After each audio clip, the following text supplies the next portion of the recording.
Now, of course, there are times a high quality company becomes cheap. Yes, it does happen, and that's when you have to buy aggressively. For example, last year, Meta, which owns Facebook, Instagram, is a high quality company that was cheap, but very, very temporarily, right? Google is a high quality company that was also cheap in 2022. Sorry, not 2023, 2022, right?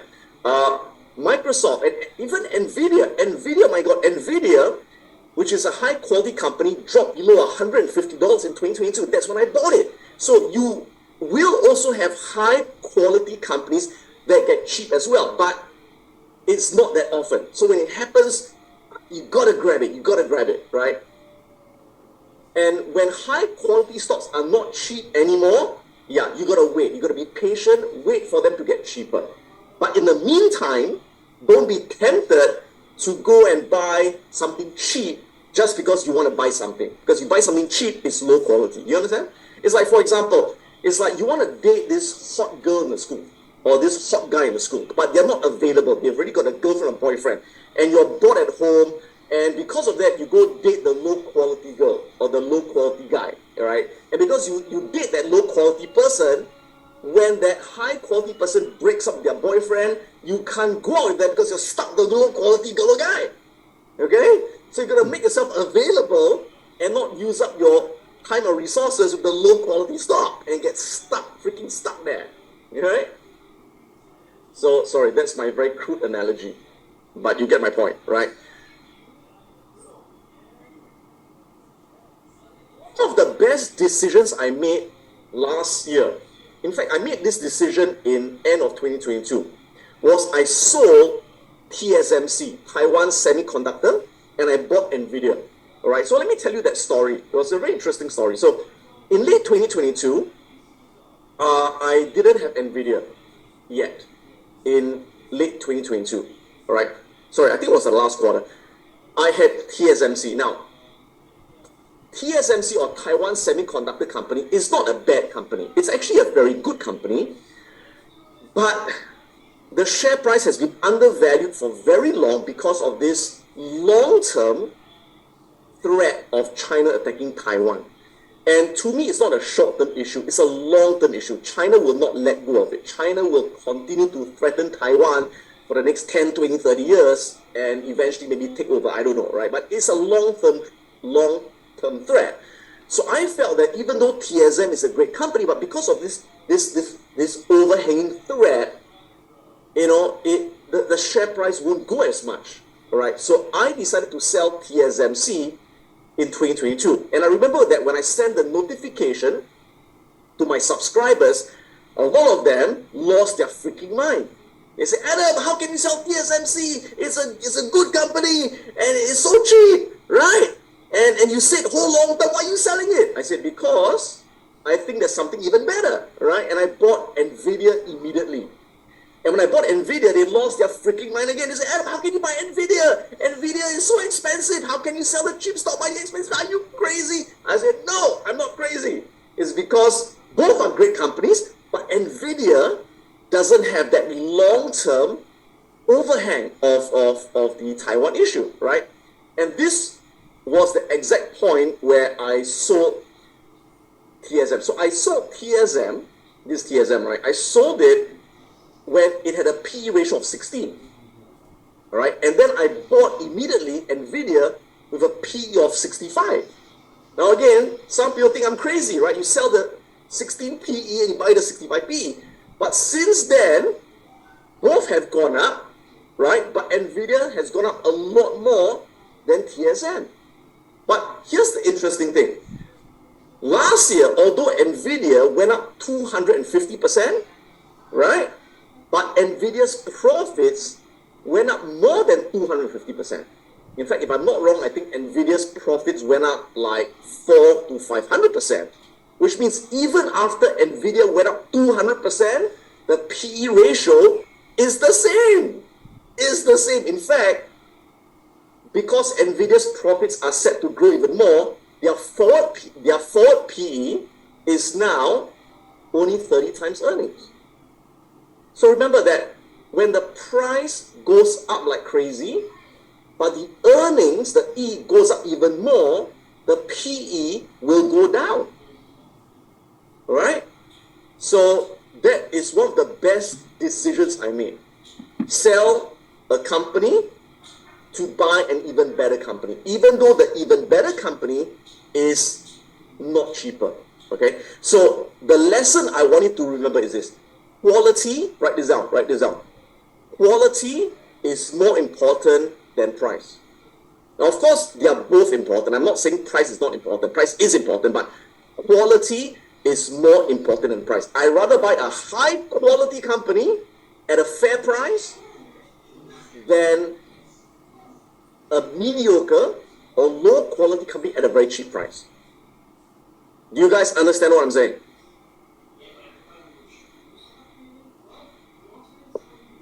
Okay, great. Now I know some of you got questions.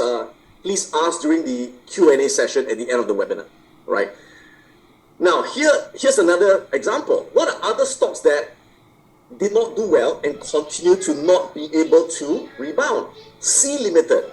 Now Sea Limited is actually a Singapore company, and for the last 3 or 4 years, people ask me, Adam, why don't you invest in Sea Limited? I say, are you crazy? In my opinion, it's a lousy company, right? You buy sea, you drop into the sea.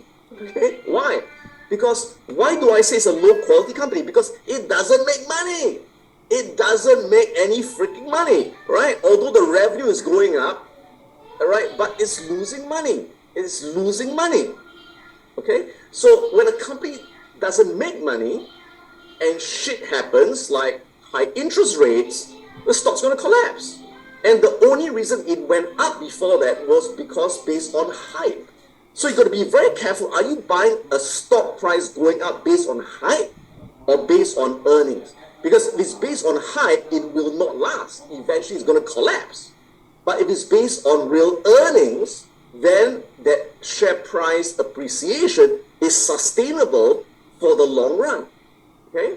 So instead, I bought Microsoft because look at Microsoft. It's printing more and more money every single year. Look at the free cash flow. You see the difference?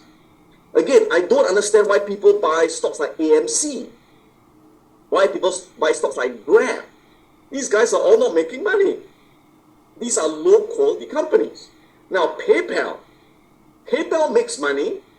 PayPal makes money, but to me, it's not a high quality company. So even though PayPal looks very cheap, I wouldn't buy PayPal. I may trade it as a short-term swing trade, one-night stand, but I wouldn't invest in it because PayPal doesn't have a strong economic moat. It's being attacked by so much competition, like Square, Block, GrabPay, Apple Pay, Visa, Mastercard. It's getting whacked by Stripe, everything, right? So a high-quality company is one that has a near monopoly, that cannot be easily disrupted by competition. Same thing with Zoom.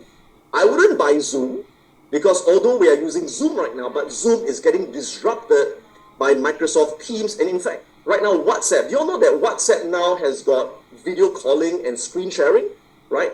So these are what we call low quality companies that you've got to be very, very careful about, yeah? So in the words of Warren Buffett, he said, it's better to buy a wonderful company at a fair price than a fair company at a wonderful price. So I do hope you take this very important lesson. Okay, lesson number 3. Are you guys ready for lesson number 3? What's my opinion about AMD? AMD is a great business. By the way, in the GPU market, NVIDIA has 90% market share. AMD has 10% market share. So you may say AMD has got a lot of growth potential to capture market share. Yeah, possible, but AMD, if you do a valuation, AMD currently is more expensive than NVIDIA. On both a PE, forward PE, as well as on a discounted cash flow. All right? Lesson number 3. Let me ask you this question. No matter how great an investor you are, will you buy stocks that underperform? Yes or no? Will you make boo-boos? Will you make mistakes no matter how great an investor you are? Yes! You will have boo-boos. You will buy things that underperform in the short term. So you guys know I've got a couple of boo-boos, right, in my portfolio. So, like I mentioned, I've got Estee Lauder, I've got Disney, I've got Boston Beer, I've got my China companies, I've got Alibaba, right? And they all freaking didn't go up. They all went down last year. But despite that, I managed to grow my portfolio 45%. I still made $2.1 million. Okay? Why? Why? Because of proper portfolio diversification. Please remember this. To be a successful investor, you have to diversify. Now, there are some YouTube videos that go around and say, oh, diversification is for idiots. You shouldn't diversify. You should concentrate. You should go all in on one stock. You got to believe in yourself. Ask them to go F themselves if they tell that to you, right? Now, Peter Lynch, think about this. Peter Lynch was one of the greatest fund managers in the world. In 13 years, he had an annual return of 29%. He beat the S&P 500 by, I think, 4 to 5 times, okay? On average, Peter Lynch had 1,000 stocks in his portfolio at any time. 1,000 stocks, all right? Warren Buffett, at any point of time in his portfolio, he has over 40 stocks. So, listen very carefully. There's nothing wrong with diversification as long as you only have high quality companies. Do not diversify for the sake of doing it. In other words, if you just buy shit, if you just buy stocks just to diversify, that's stupid. But if you restrict it to only high quality companies and you've got a diversification, that's great. All right? Now, I keep saying that you should only invest in the top 1%, the top 1%, the top 1%. I keep saying that, right? Now, how many stocks are there in the US market? How many stocks are there in the US market? There are about 6,000. Okay? Now, what's 1% of 6,000? What's 1% of 6,000? 60. So that tells you that if you are investing only in the US market, you should have no more than 60. That means you're out of the 1%. You follow what I'm saying? So you should always have less than 60. Now, for most people, I would suggest between 10 to about 30. That is a sweet spot. Okay? Unless you're doing it full-time like me, I've got nothing else to do in my life, and that's why I can look at stocks every single day and I can go more than 30. But if you're someone who has a full-time job, you're not a full-time investor, stick to 10 to 30. That'll be great. Okay? So a few simple rules for diversification. Number one. Rule number one. Let me write this down. Rule number one. Have a portfolio of between 10 to about 30 stocks. Okay? On average, right? Number two, when you are buying, always divide your capital as equally as possible. So, for example, if you intend to have 10 stocks in your portfolio, then each stock will have what percentage allocation? Each stock should have what percentage allocation? So, in other words, if you take 100%, divide by 10, then each stock should have a 10% allocation. Do you understand? Okay. Now, what if you plan to have 20 stocks in your portfolio? Then each stock should have a 5% allocation. Very good. If you have 30, have 3.3%. Very good. Okay. So for my portfolio, I've got 40 stocks. So can you guess each of my stocks should have a what? That's right, 2.5% allocation. It's as simple as that. Now, let me ask you this question. Let's imagine that you buy, let's imagine that you buy 10 stocks. Okay, and each has a 10% allocation, for example, right? 10% and 10%. And one of the stocks that you buy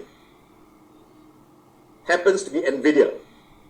And this stock goes up by 4 times, okay? So when it goes up by 4 times, what will happen? In your portfolio, the allocation would organically grow from 10% of your portfolio to maybe 30 to 40%. Do you understand what I'm saying? Does this make sense? Okay. And let's say another stock that you own is Alibaba. And Alibaba dropped 50%. So from 10% of your portfolio now, organically, it has dropped to 5%. Okay?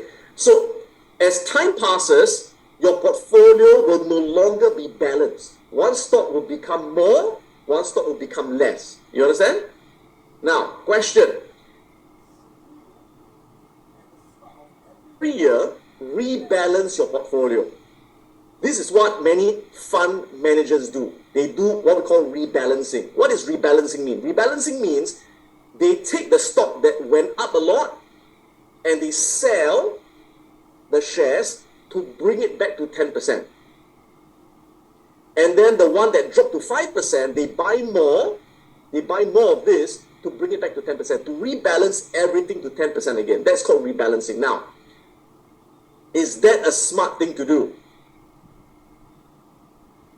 Not according to Warren Buffett, Charlie Munger, and Peter Lynch. According to them, they said that's the most stupid thing you can ever do. Because if you sell NVIDIA and use it to buy more Alibaba, you are cutting the flowers and watering the weeds in your garden. That is damn stupid. Okay? But you know something? I used to do that in the past because I was an idiot. But I learned my lesson. The world's greatest investors is this. Now, even if the stock you buy, like NVIDIA, has gone up 400%, 500%, you shouldn't sell it. You shouldn't sell it as long as it is still a great company. As long as it's still a great company, the company continues to grow and it's not crazily overvalued. If it's slightly overvalued, that's fine. You should hold it. All right? It's like if you marry a wonderful woman or man and they're so wonderful to you, they kiss you every night, they hug you every night. Do you divorce them because you're saying you're too good? No, right? You don't hold them, right? Okay? Now, at the same time, when I buy a stock like Alibaba and it drops by 50%, do I want to buy more shares? No. Okay? So the rule is once you buy your full allocation, so in the case of a 10-stock portfolio, the full allocation is 10%. Once you buy the full allocation and the price drops below that, you don't add more. Okay? You just leave it be. Okay? So the lesson is this. Let your winners run, keep your losers small. Make sense? Is this. On average, okay, on average, every 10 stocks that you buy, you can expect that in about a 5-year period, okay, 2 to 3 of them will outperform exceptionally. Okay, listen carefully. Out of 10 stocks, 2 to 3 of them will do very well. They will go way above the S&P 500. 4 to 6 of them will do well. They will be better than the S&P 500. Now, this is, of course, provided you follow my 7-step criteria of selecting high-quality companies. You got to follow my 7-step criteria, which I teach in the Whale Investor course, which I know a lot of you have taken. If you have not, go subscribe for it. Or you've taken my Wealth Academy Investor Masterclass. You've got to make sure it passes the 7 steps, right? But again, no matter how great the company you buy, there will always be 2 to 3 that will underperform in the short term. They will take longer to come back. All right? So, for example, I've got 40 stocks. I can't show you all the 40 on a chart or it'll be too messy. So, I've selected 10 of my stocks in my portfolio and they're over here, right? So, I don't... Wait, let me see if I can zoom in. Can you guys see this?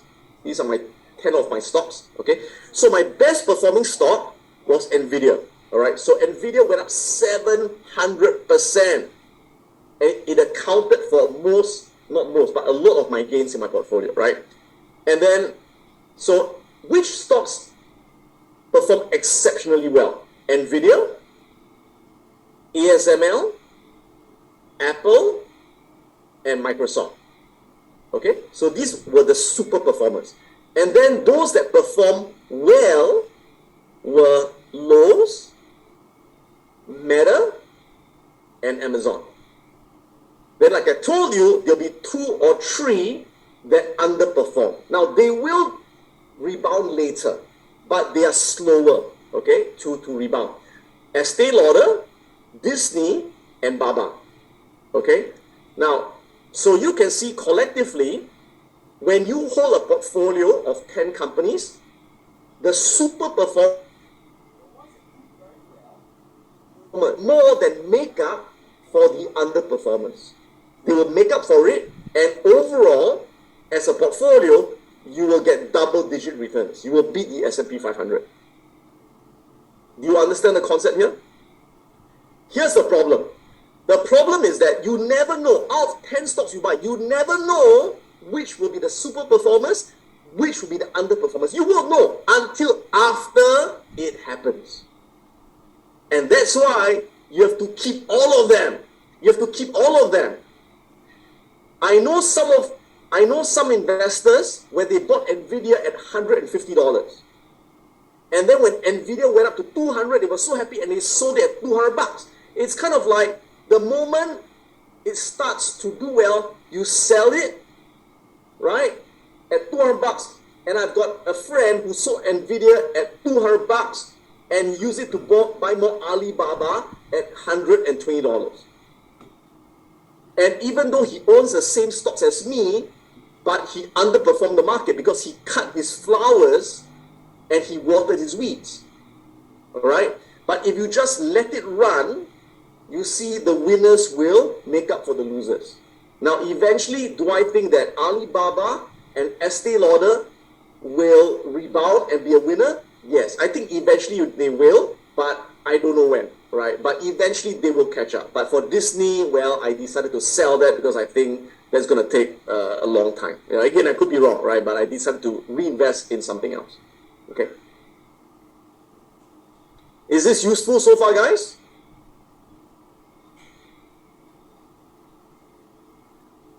Now, Warren Buffett, arguably the best investor in the world, okay? He has been managing Berkshire Hathaway for 58 years. During that time, he outperformed the S&P 500 by 43x. Now, over 58 years, he bought over 210 stocks and businesses, okay? Now, out of the 210 stocks that he bought, did all of them do well? Did all of them do well? No. In fact, he said only a dozen good decisions. What is a dozen? A dozen means 12. So what he's saying is that out of the 200 stocks he bought, only 12 did well. Only 12 did well. Right? And 90% of all his profits came from those 12 stocks out of 200. So only 5% of his stocks contributed 90% of his gains. So the same thing will happen to you. So if you take a look at Warren Buffett's current stocks that he owns Apple, right? Let me make it bigger for you guys. Hold on, give me a second. Let me just bring up this. Okay, where was it? Yeah.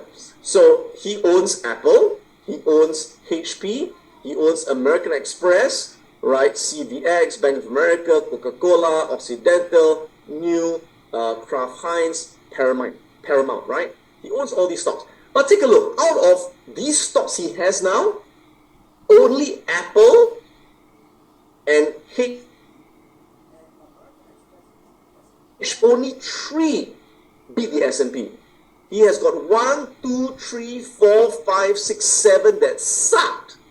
In fact, 3 sucked, right? Down 30%, Kraft down 35%, Paramount down 69%. And he's the world's greatest investor. So if the world's greatest investor can suck, what makes you think you can't suck? You will suck as well. But it's okay to suck if you have stocks that do well as well. Because overall, you will beat the market. Okay? Last lesson before we talk about 2024. Okay? Last lesson. How many of you know people, or you are one of those people who shorted the market last year? You shorted the market, you bet on the market crash, you shorted the market, you bought put options, and you got screwed.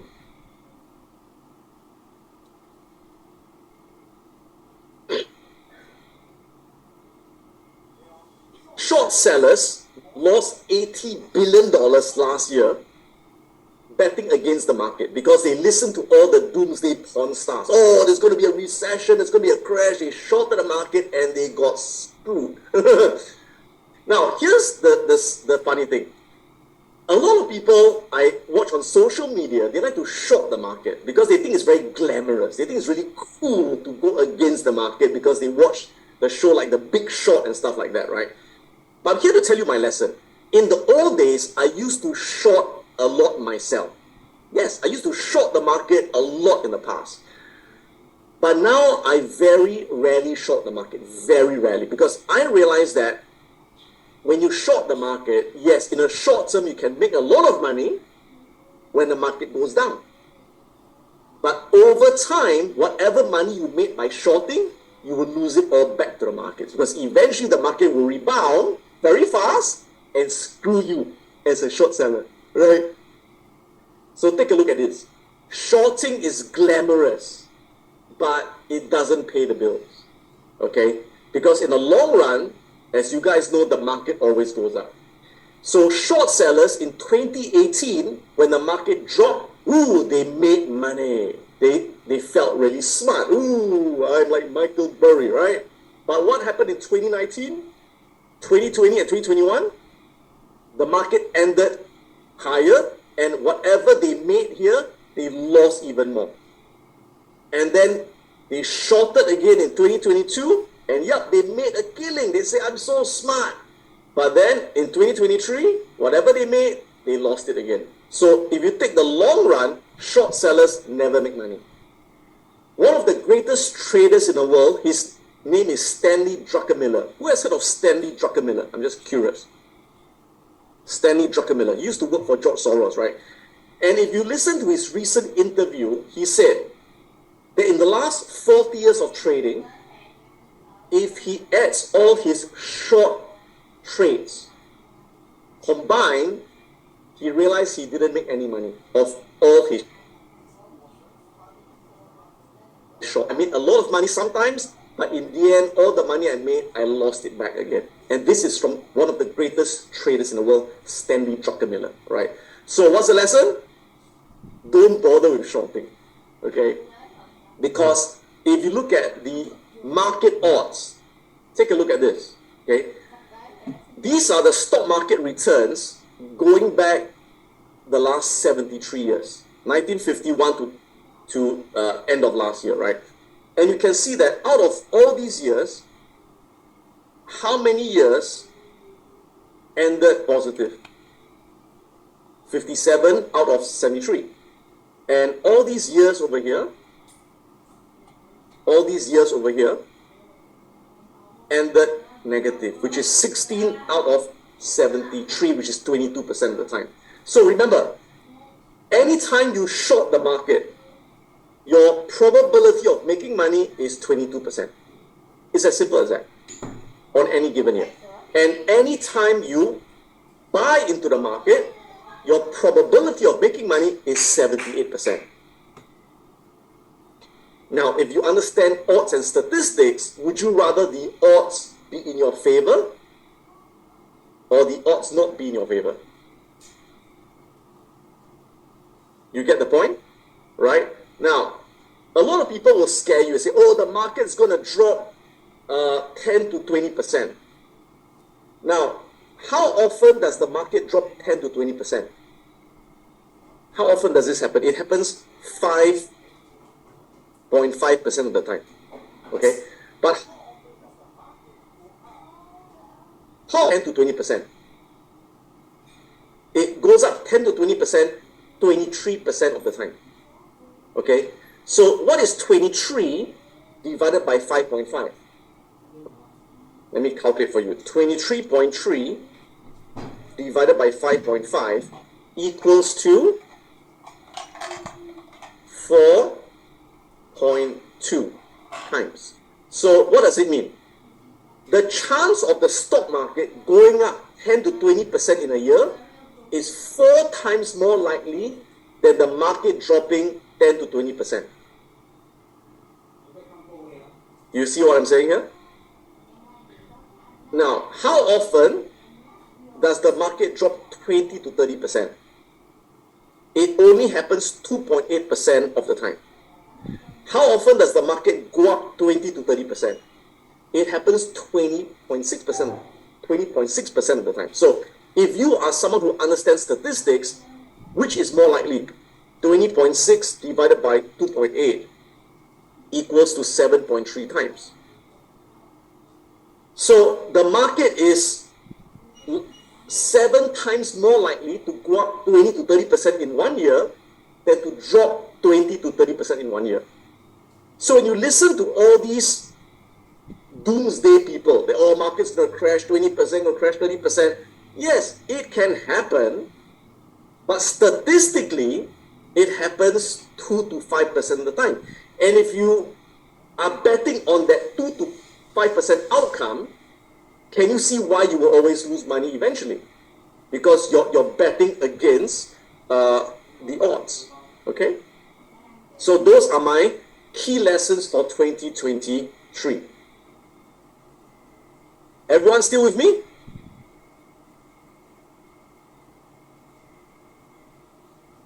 If you find it useful, let me know.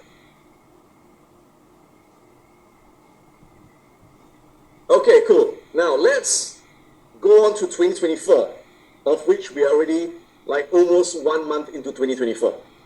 What's in store for 2024? Now again, people always like to ask me, Adam, will this year end with a gain or a loss? And what did I tell you earlier on? No one can predict the market. I can't predict the market. I don't have a crystal ball. All I can give you are statistics and probability. That's all I can do for you. So again, take a look at this chart. And you can see over the last 73 years, right? It's similar to the chart I just showed you, except this shows you the year-to-year gains and losses. That the probability that the US market will go up in any given year is 78% on any given year. Okay? So on any year, the chance of the market going up is 78%. But is this year an ordinary year? No. This year happens to be the second year of the bull market. Now, recall the bear market ended in October 2022. And the new bull market started in October 2022. Alright, so we are now in the second year of the bull market. Now, historically, if you look at all the second year of a bull market,